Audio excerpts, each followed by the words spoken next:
Hi and welcome back. In this video we're going to be looking at an assignment that you may choose to do for this section. The program is going to be very similar to the age program, but you're going to be developing entirely on your own.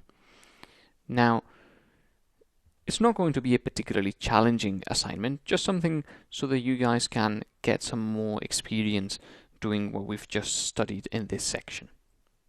So to review first what we've done already, we've looked at variables, strings and integers.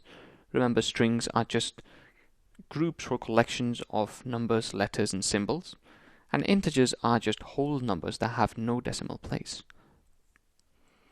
We've looked at the str and int methods.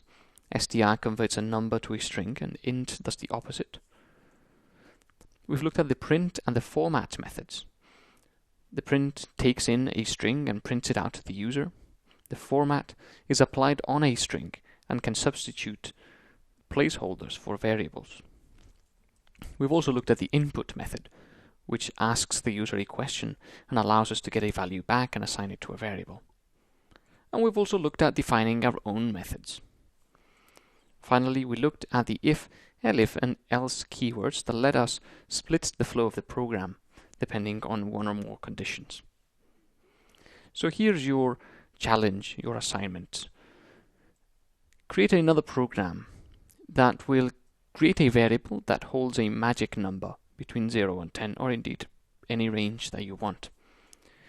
Then tell the user to pick a number between 0 and 10, and if the user picks the right number, tell them they've won, and if not, tell them to run the program again. A fairly simple lottery-like program that nevertheless will use nearly all of the concepts that we've studied in this section. In addition, if you create the program as a method, or indeed multiple methods, that would be even better.